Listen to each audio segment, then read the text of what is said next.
Good morning, everyone. We'll just give it a minute to let everybody in, and then we'll get started.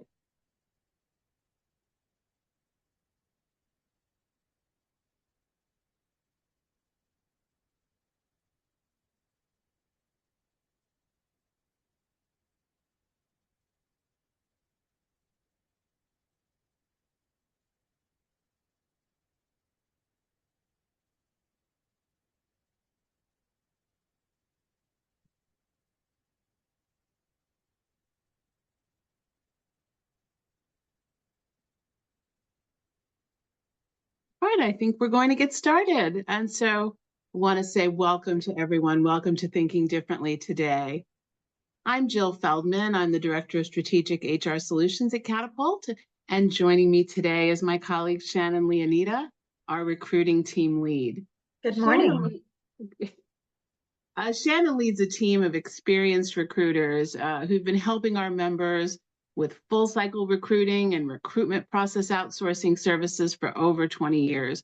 We've been filling positions in a variety of industries at all levels, from manufacturing floor roles all the way up to the C-suite. So this is an area we know a lot about.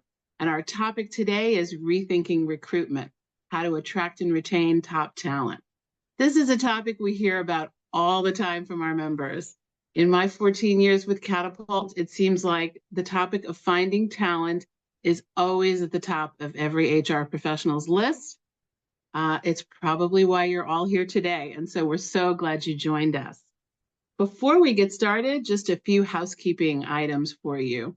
We'd like for this session to be interactive. So as we go along, if you have any questions or comments, please put them in the chat.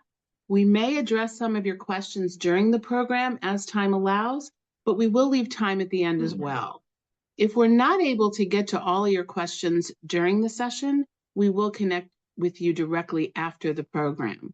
So please be sure that your chat message contains your name listed in case you logged in today with just a phone number. Also, this session will be recorded, and we will be emailing the recording and the PowerPoint slides to all the participants. We know we always get those questions, so you will get all of these slides emailed to you after the program. I will turn it over now to Shannon to get us all started. Good morning, everyone. You wouldn't be here if you didn't have something on your mind that had to do with recruiting, I'm quite sure. So we are very interested to know what brought you here today. And so we're going to start our program right off with a poll. So we would like for you to interact with us a little bit by way of a poll about your recruiting priorities. So as you think forward to the second half of the year, I can't believe we're saying that, what are the things that are at the top of your priority list as far as recruiting? We're going to pop up a poll here. And if you wouldn't mind just taking a few seconds and telling us what it is that's on your mind.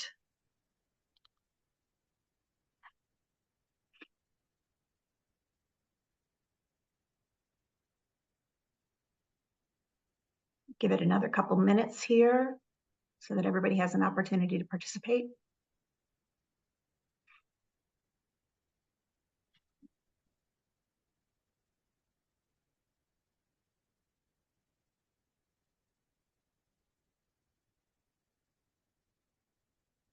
Looks like we're almost there. If you're just logging in, it looks like we're adding a few more participants. If you're just logging in and you want to go ahead and participate in our poll, what we're asking here is, what are your top 3 priorities as you look forward to the rest of the year here as far as recruiting goes?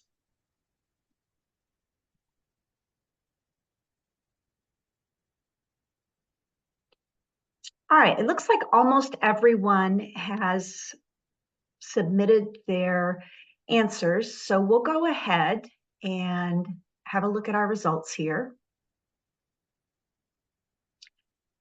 And to be quite honest with you, as expected, This is what we are hearing from all of our recruiting clients and from our members, is that what we are trying to do is fill these roles efficiently and effectively.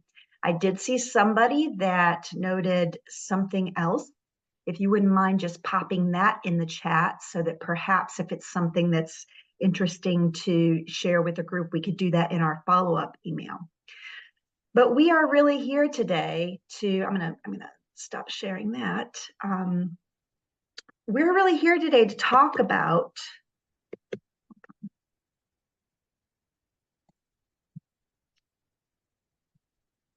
technical difficulties here. I was up on that slide. We are here to talk about what we're hearing and what we can do to help you out. So Catapult is always we're committed to listening and learning about what trends are impacting your businesses. We're gathering information, we're gathering data, and as far as making good business decisions, we know that it's incredibly important for you to have all the information that you need to make an informed decision. In my department at Catapult, we are constantly listening to what's going on as far as hiring, as far as retention. And so when we looked at the 2024 National Business Trends Survey, I really wanted to focus right in on what people are saying about recruiting. And without surprise, the top 3 challenges for businesses in general was talent acquisition, talent retention, and the ability to pay competitive salaries and wages. It's been very, very interesting to watch how the world has changed over the past few years. But what always comes out on top is that people are struggling to find top talent. I'm assuming that you can resonate with that, or you wouldn't be here, like I said.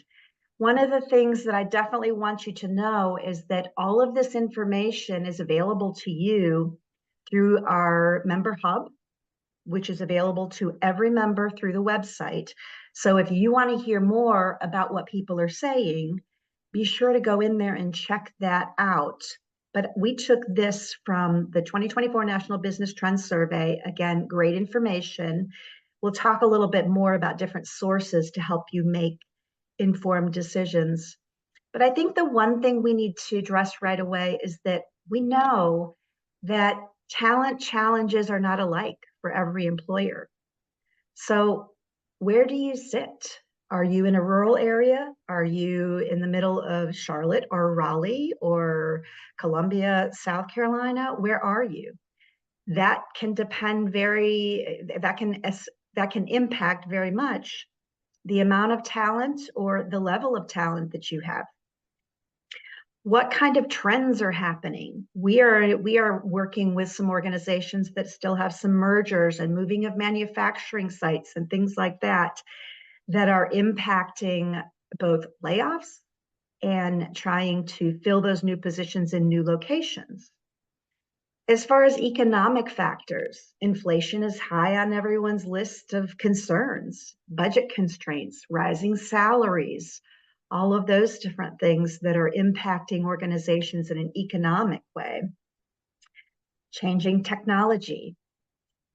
AI is a huge thing, and we know we're using it for recruiting, but we also know that applicants are using it as far as finding where they want to work or how they are promoting the skill set that they have. So how do we navigate that? As far as business regulations, flexibility that our candidates are hoping to find isn't always possible. And I think one of the most important things that we face from a recruiting standpoint is really figuring out how we continue to navigate what has kind of turned into a hybrid world. Some organizations have really turned into either mostly remote or hybrid. And so how do we retain our employees as far as keeping them engaged and, effective in a hybrid setting? So those are all different challenges. You may have some of these, you may have all of them, you may have none of them. but we do know that challenges are different across the board for every different organization. It makes it challenging for us to address them and to assist, but what that means for us is that we just need to stay abreast of what's going on out there in the business world. So let's talk about recruitment challenges. Anybody ever posted a vacant role out there and you get it up there and you're excited and you're ready to collect all that talent that's coming in? You roll back around to your ATS or your hiring platform and you're like, wait a minute, where are all my applicants? Where are the people? Does this resonate with you? Where is everyone? It used to be, in some of us remember the good old days where you would post a position and they would come, the applicants would come, and it's just not the case anymore. It's been a roller coaster of a few years, but especially for certain roles, certain more niche roles, more technical roles, you know, applicants are few and far between, let's just say. Yeah. And so it's frustrating. And so what do we do to address that? The facts are here. The state of the talent shortage. We have more than quintupled in the last 10 years. It's just been ongoing and increasing as the year goes by. We know that there are demographics involved here. You know, we used to see economic factors being kind of the driving factor, but now there's a lot of demographics here. There will be a talent shortage by 2030 of more than 85,000 or 85 million people, just based on population changes. And like we were talking about before, changes in technology. Hot off the presses, we also know that jobs are being added to the economy here.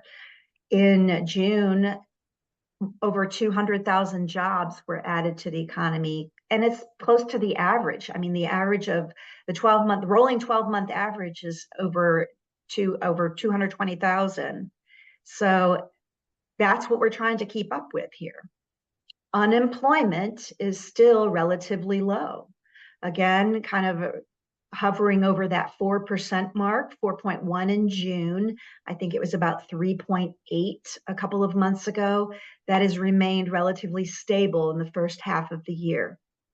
The bottom line is here, the talent shortage is real. It's here, it's affecting almost every industry. And in many, many cases, like Jill said before, the talent just isn't out there. It just doesn't exist. So what are we supposed to do? Pretty challenging. Yes. So I want to know what your challenges are. What is right up there on your list of the greatest challenges that you're finding? We know that you want to fill these roles effectively and quickly and efficiently, but what are you feeling personally in your organization? So we're going to pop this second poll up here and go ahead and put in your top 3 challenges that you're facing. I'll give you a few minutes to complete that.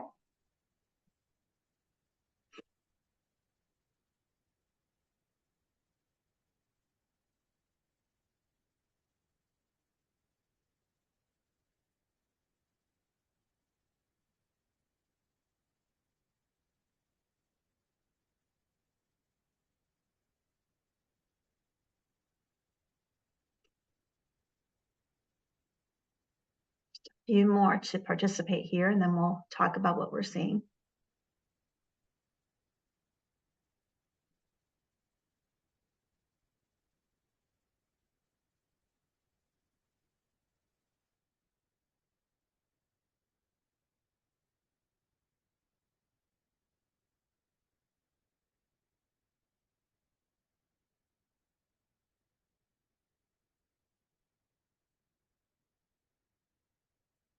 I think we're slowing down here.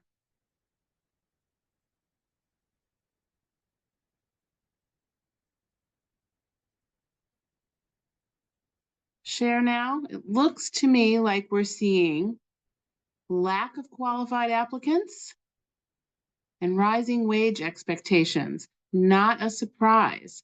very much what we continue to see and we continue to hear, and really matches what we saw in the Business Trends survey. In-person, hybrid, remote needs as well is right up there. And we're also seeing people struggling with rising costs of recruiting and bandwidth. So overwhelmingly, lack of qualified applicants and rising wage expectations. I saw interesting in the chat, someone said people just even showing up for interviews or showing up for their first day. We're seeing many more examples of candidates ghosting. So that has been an interesting result. All right. I think we lost Shannon, and I'm not sure what happened here. And Shannon was sharing the PowerPoint. So just give us a moment to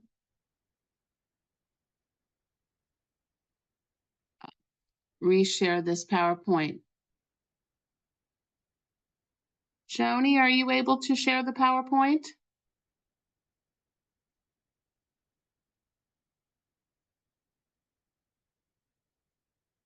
Thank you so much. Apologize for the technical difficulties here.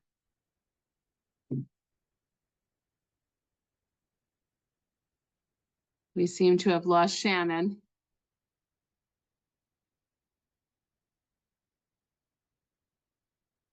Here comes Shannon coming back, but I will continue. So moving on, we'll talk about 3 key questions that I want to talk to you about, even before you think about posting for those jobs that you're working on. So, you know, while we're working in this challenging market of trying to find candidates, and we know that when we post jobs, we're not always getting a lot of candidates, there's a couple things we want you to think about on the front end, even before you post. Do you know, are you an employer of choice? What does that mean? What are employees saying about you out there? What is your presence out on social media? And then also, what is your candidate experience like? Right now, it's very challenging to find candidates. And if you are not competitive with everything, your candidates are just going to move on. And so we'll talk about that. And then we're also going to talk about, did you adapt? You used to know where to find candidates, and a lot of those places don't always work anymore. So did you adapt? Did you adapt to the new ways of finding candidates? Next slide, please. So are you an employer of choice? And what does that mean? So there's all the things that candidates are looking for now. So flexibility, that seems to be the #1 thing that we hear about. Years ago, people didn't ask for flexibility. There were job expectations, there were, you know, work times and work locations, and now everyone's looking for flexibility. So do you offer flexibility? What does that look like? We know it can't be the same for all roles, but are you offering flexibility where possible? Personal and professional growth, what does that look like? We're talking about total rewards. Candidates are coming in and are looking for the opportunities to grow. They want to know when they start in a role, what are going to be the opportunities for them to move on and to get that next role. So that's always what people are looking for. Social responsibility. You hear more and more about that, especially younger applicants want to know, what do corporations stand for? And what do they care about? What are their values? Of course, compensation and total rewards, that's always important. And as we saw on our own survey, that's right up there with what companies are worried about. Can they pay those wages that the candidates are expecting? Benefits that are benefits. We know that depending on what generation you're in, the benefits that matter to you are different. So maybe a younger person cares more about tuition loan repayment. And when you are older, maybe you care more about health insurance. And so all of those things matter. And then, of course, transparency information. How much information are you sharing? Are you open? What's your communication like? All of those things add to whether or not you're an employer of choice. It looks like we have Shannon back with us. Shannon, are you able to jump back in?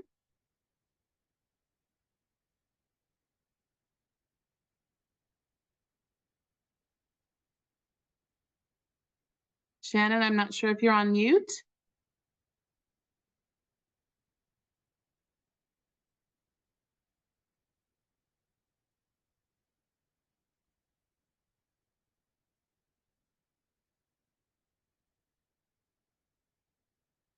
All right, we're not able to hear Shannon, so I'm going to keep going. Joni, we can move to the next slide. So what is the candidate experience? So this is one that we hear about all the time. I wonder how many of you have taken the time to actually put yourself in a candidate's shoes. What is it like to apply for a job in your organization? Right now, when you think about how people actually will apply for jobs, most of the time people are applying on their phones. And so how simple is your process? Does it take a really long time for candidates to apply? Do you have a 10-page online application that is a pain in the neck? It asks for a lot of information over and over again. If it takes too long, what I've seen is that people will just move on. People may not even complete the application. And so you really want to make sure to capture those candidates quickly before they move on to another employer. Do we make the information succinct, interesting? Are we able to, pique their interest in our company? So is it easy to find information about your company? Before people apply, they always want to know more about the company. What does this mean? Kept informed, Amazon world. If you think about now the experience that people have when you order something on Amazon, I'm sure most of you have ordered something on Amazon. When you order, what happens? You are informed every step of the way. From the moment you click, pay, you start knowing your order's in process, your order's on the way. You're kept informed of every bit of the process. And it should be the same way for your candidate. If they apply and hear absolutely nothing from you, share now. It looks to me like we're seeing lack of qualified applicants and rising wage expectations. Not a surprise. Very much what we continue to see and we continue to hear, and really matches what we saw in the Business Trends survey. In-person, hybrid, remote needs as well is right up there. And we're also seeing people struggling with rising costs of recruiting and bandwidth. So overwhelmingly, lack of qualified applicants and rising wage expectations. I saw interesting in the chat, someone said people just even showing up for interviews or showing up for their first day. We're seeing many more examples of candidates ghosting. So that has been an interesting result. All right, we'll continue.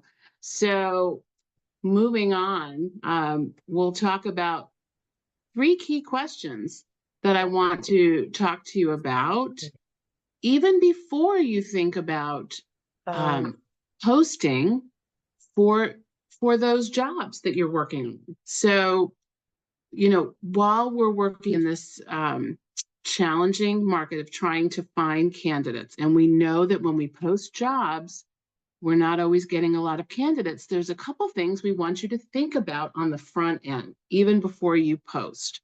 Do you know, are you an employer of choice? What does that mean? What are employees saying about you out there?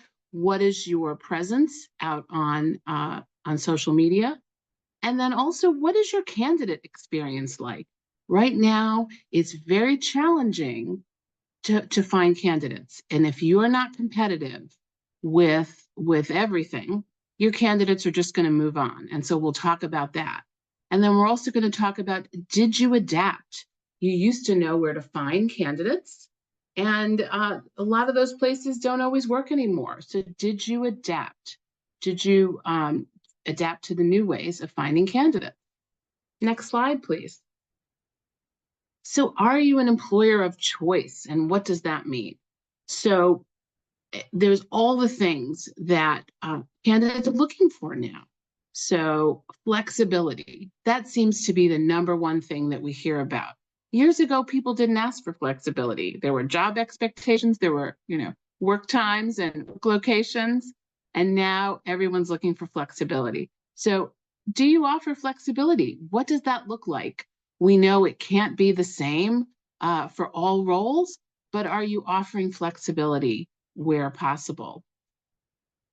Personal and professional growth, what does that look like? We're talking about total rewards.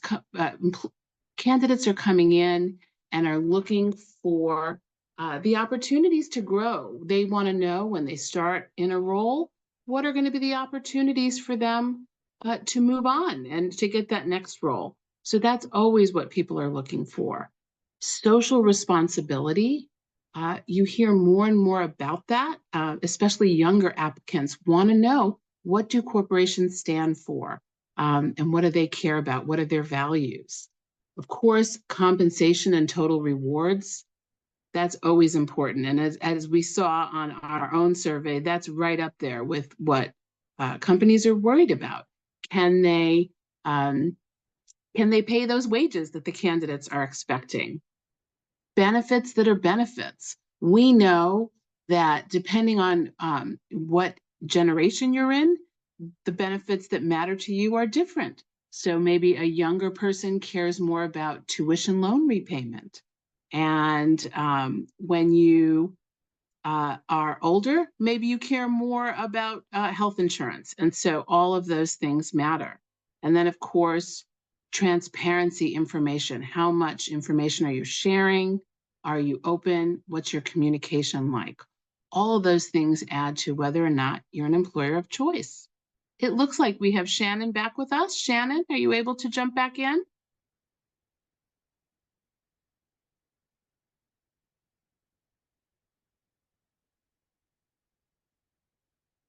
Shannon, I'm not sure if you're on mute.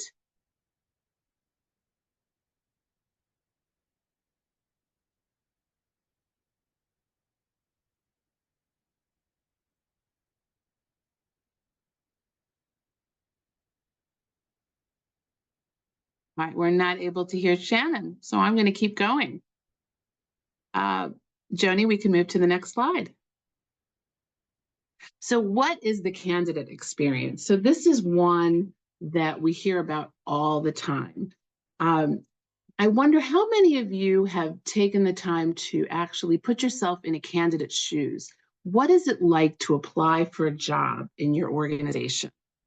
Right now, when you think about how people actually will apply for jobs, most of the time people are applying on their phones. And so how simple is your process? Does it take a really long time for candidates to apply?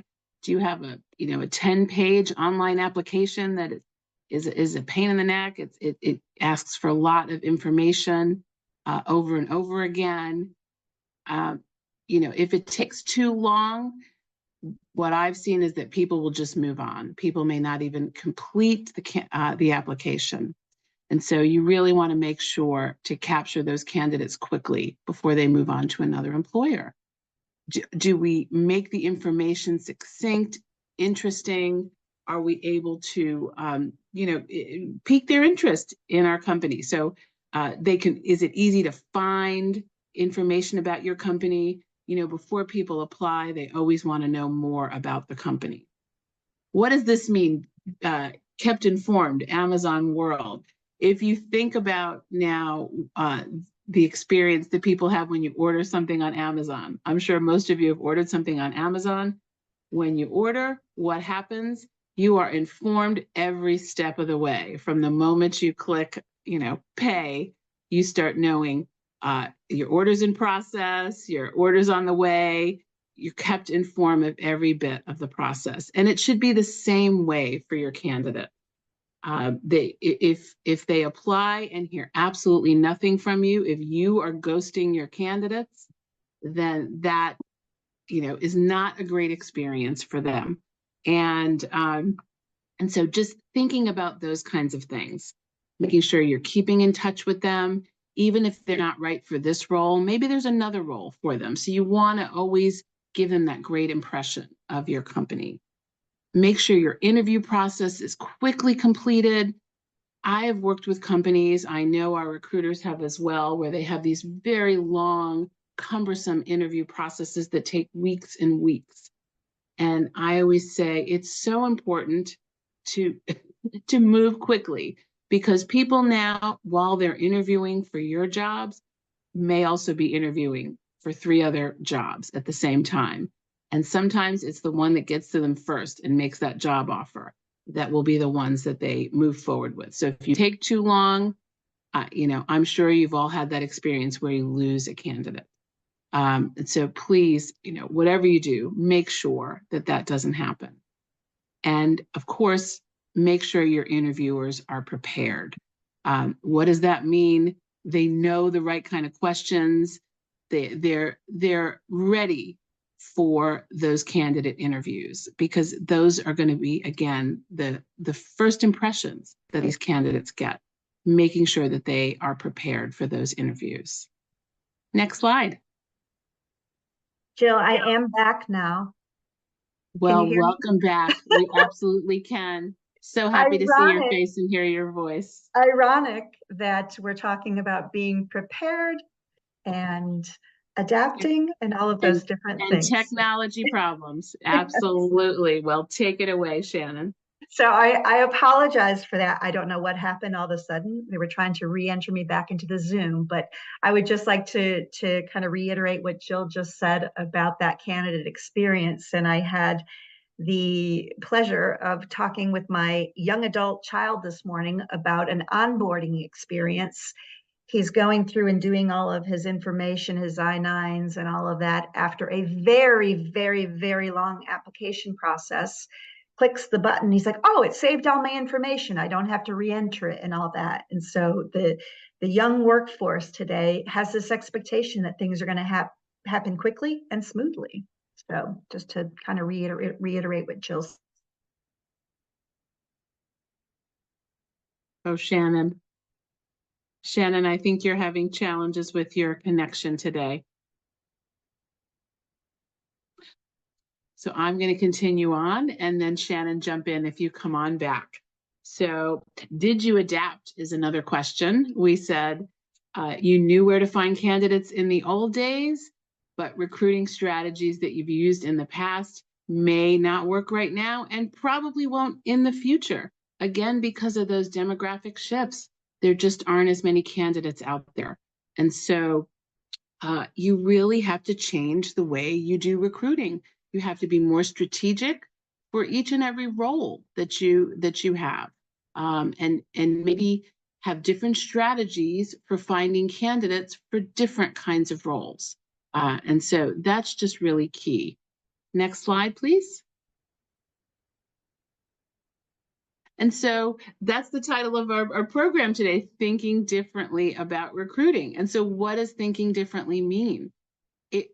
To me, it really means you need to search more broadly, cast a wider net, and look beyond those people you traditionally hire. There's a lot of roles where we have, a certain kind of employee, and we're used to finding them a certain way. Maybe we always look for certain people that come out of a certain school or have a certain degree. And maybe there are just fewer of those people. So I like to say, just think more broadly about where you find people. Talk to your employees, your current employees, and figure out where they're hanging out. What groups do they belong to?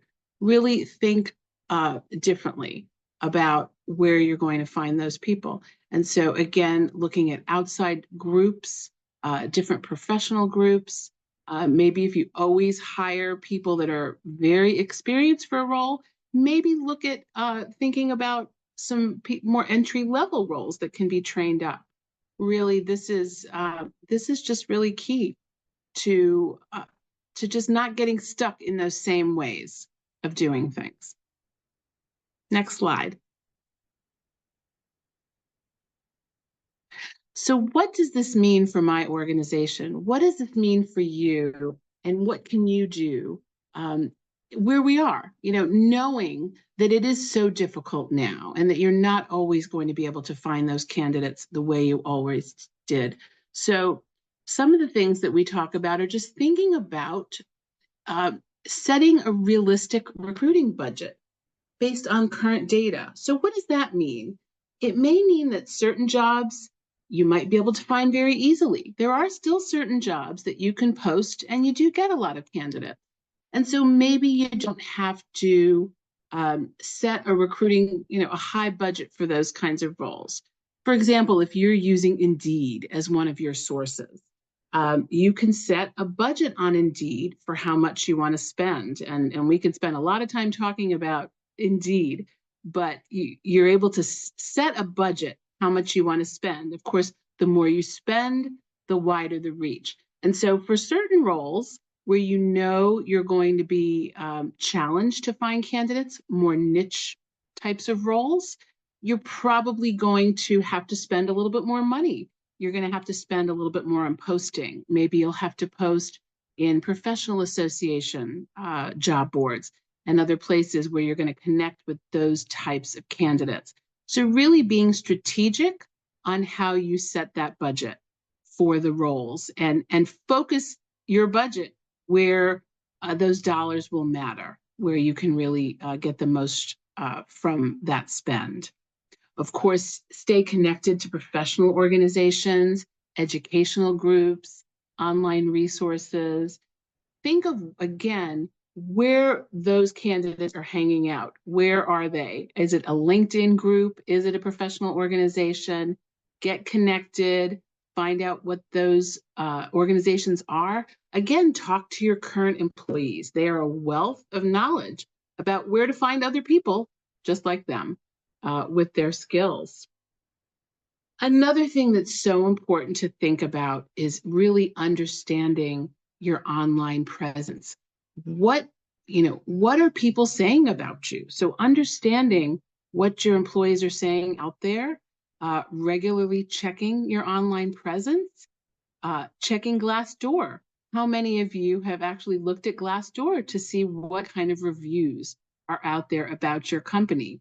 What's important to know is that all candidates, pretty much all candidates, if they're applying for a job at a company, they're going to go Googling and looking and trying to find whatever information they can find.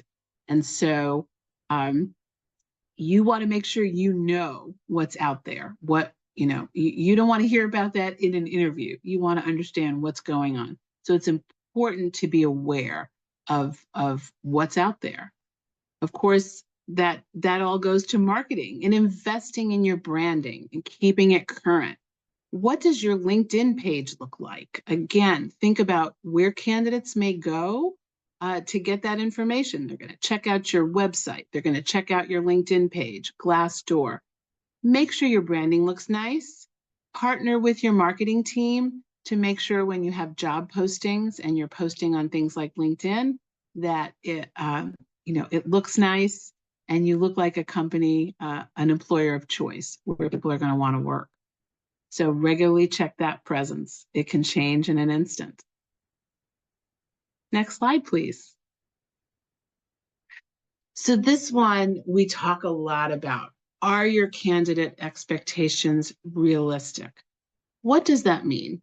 Well, I can tell you, we've worked with a lot of companies where, we get ready to get a job posting, and what they actually send us is a job description with 3 or 4 pages of expectations, must have for the jobs, qualifications, degrees, etc. And, when you're in a market like this, a tight market where there's a lot of competition for talent, it really means that companies can't always hold out for 100% of those job description requirements. Frankly, some of the job descriptions I see, these are really what I would call unicorns. There may not be people that actually exist that have all those requirements. So it's really important to understand what are those must-have requirements, and then what are just some of the nice-to-have requirements, and then what are those things that can actually be trained. People choosing individuals who have high potential and are good cultural fit, those are things you just can't train. And so really being thoughtful about what those job descriptions look like. And that's a challenge for HR to help hiring managers understand that they may not get 100% of what's on that job description. And I say, if you're going to post a job, don't post a 3-page job description. Really hone it in to what's critical, what's most important, and make it appealing so that candidates are interested in applying. There's nothing worse than looking at a job posting that has pages and pages of expectations. Really, candidates will just leave, and we often see that happen. So again, really critical to think about, are your expectations realistic? Again, thinking outside the box, those alternate candidate pools. One of the things we've talked about, and I know we've seen this phenomenon a lot in the last couple of years. Years ago, the key was if you saw lots of gaps on resumes, that would make people nervous. You'd need to, you might skip candidates that have lots of gaps on resumes. But I would challenge you now to think differently about gaps on resumes and make sure you understand maybe why somebody had a gap on their resume. And there could be some very good reasons. And this doesn't mean that these are candidates that you shouldn't consider anymore. So, especially over the last couple of years with COVID, life's changed so much. People had to take some time off. Maybe they were homeschooling the kids, as we remember. So life has really been challenging over the last couple of years. And I would really challenge you to not discount candidates that have gaps on their resumes, but really find out the why. Additionally, we're seeing a lot more now with apprenticeships, internships, and now even returnships. Those people maybe who've taken a career break and are coming back into the workforce. So think about those kind of people. Again, not discounting them because they've been out of the workforce for a little while, but taking a look at their experience and maybe their life experience and giving them opportunities to come back into your organization. Think about folks that are part-time. Maybe there are certain jobs that have been full-time jobs that you can turn into part-time. Maybe 2 part-time people can job share, or alternative schedules. We've even seen organizations like manufacturing, which have been very traditionally not able to offer flexible schedules, but instead offering lots of different kinds of schedules so that they can accommodate maybe working parents, maybe folks who are going back to school and need alternate schedules. So being really creative with your schedules and thinking about opening it up to more types of candidates. Again, maybe students, people coming out of the military, folks who are semi-retired or differently abled, really being open to the possibility of these different candidate pools. Former employees often make great candidates.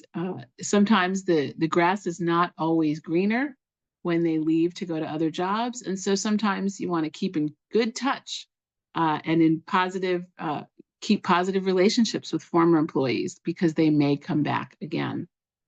You really want to, again, focus on high potential candidates. And lately, the trend has been upskilling your current employees. Sometimes those perfect candidates are not out there in the marketplace. And so you really want to focus in on your current employees and thinking about what you can do to upskill and give them the opportunities to move into these new roles instead of recruiting on the outside. Next slide. I know one of the things that we hear a lot about is, what are the right sources? Where do I find these candidates? We get these questions all the time. And really the answer is, it depends. And so here's another question for all of you. We'd like to hear from you. What are your top recruiting sources? So what sources lead your organization to the most qualified candidates? We want to hear from you. What are you using? So we'll give you a minute to reply. And we'll take a look.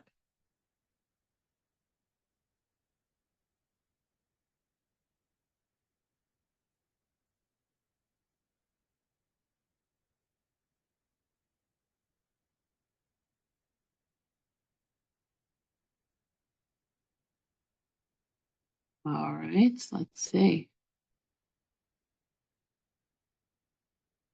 Looks like it's coming in all across the board. We'll give it one more minute.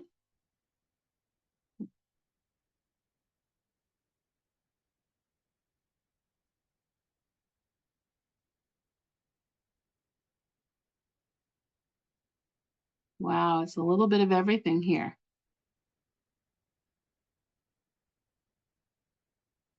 All right, I think we're probably close to almost everyone. So what we're seeing, the top one is Indeed. Interesting. Okay, so we're seeing 69% Indeed. We're also seeing employee referrals. Wow, almost 50% have employee referrals. LinkedIn, we use a lot of LinkedIn, 41%. So those seem to be the top three, but you're using a little bit of everything. Your own company website. What else do we see? Some other websites and platforms, some college boards. Glad to see that as well. So it's a little bit across the board, but the number one, 69% of you said Indeed. So that's interesting. We find Indeed works really well for certain roles. And then of course, LinkedIn for a lot, for other types of roles. Typically, for more professional level roles, we're using LinkedIn a lot. And whether we're doing posting on LinkedIn or whether we are actually doing direct sourcing. So, searching and targeted sourcing of candidates. And I think we can we can share the results and shut down the poll. Okay. So next steps. So what do you do now? I mean, so we know that this is not easy and there's no one way to do things. Lots of different sources of where you find candidates. You have to be strategic on how you're going to find candidates. For every different role, you need a different type of strategy. And if you keep focusing on all of the same ways that you've always been doing things, if you're just not getting those results, then it's time to make a change. So those who will adapt will come out ahead. We know that every organization faces a unique set of challenges. Every organization is different. We talk to different organizations every day, and we try to help them figure out how to overcome some of those challenges. So know what yours are, assess often, change when you have to, and try to figure out new ways of doing things. And we're here to help as well. Make sure you're establishing systems that create positive experiences for your current employees so they go out and share the news and share the good word about what it's like to be an employee, and being able to share that you are an employer of choice. But if you struggle, if you're having difficulty, if whatever you're trying is not working, you're trying all the different strategies, then get help when you need it.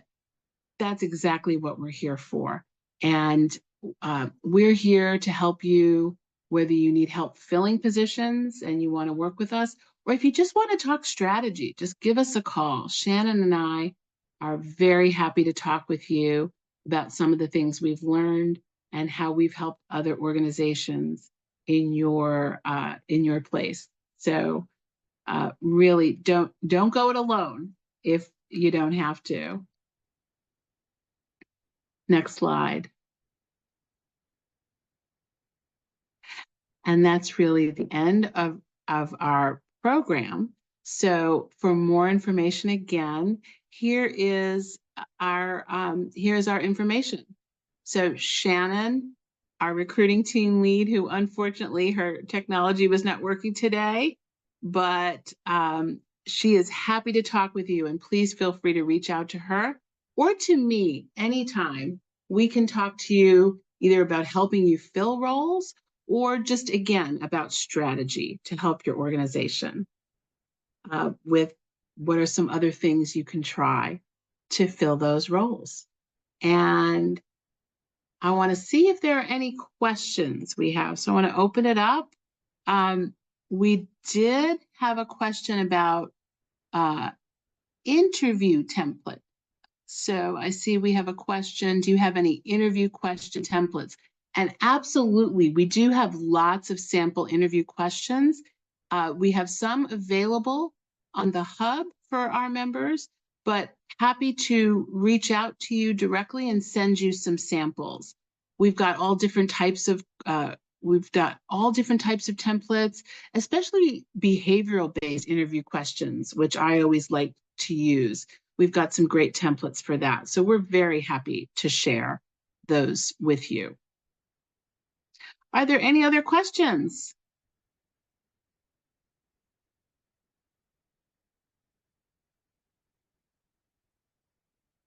Well, let's go to the next slide, Joni. And I just wanted to share with you some upcoming Catapult events that we have. So if you'd like to talk more about roundtables, about recruiting, I'd like to invite you to our member roundtable. This is a place where members join and share great ideas about recruiting. And these are done quarterly. So the next one we have is on July 31st. And then we'll have yet another one in October. So Shannon leads those. And those are always some great discussions where our member companies share with each other great ideas about recruiting. Also coming up, if you happen to be in the Raleigh area, Shannon and I will be leading a session in Raleigh, Coffee and Recruiting, talking about best practices. And again, we love to connect with members in person, and we love to talk about recruiting. So very much looking forward to that event. And then, of course, coming up in August and September, we have our Employment Labor Law Conference in Raleigh in August and in Charlotte in September. So those are always essential sessions. So please make sure to get your registration in soon. Those seats fill up fast. So we look forward to seeing you in person then. And there is another in-person event in Charlotte. There's a question about coffee and recruiting in Charlotte. There will be an in-person session with our HR advisor, Carol Dixon, in Charlotte. Also in August. I don't have that date. If Joni's able to pop that date into the chat. Otherwise, you can look on our website. We do have that there as well. The focus is not necessarily recruiting on that one, but definitely a good place to connect in person with our HR advisor, Carol Dixon. And with that, I'd like to thank you all today for joining us. I'm so sorry Shannon's technology wasn't working. She is amazing. And please do connect with her. Join the roundtables, and in Raleigh, come see us at the Coffee and Recruiting session. I want to thank you all for joining us today. It has been a pleasure, and we look forward to seeing you at our next Thinking Differently. Thank you all.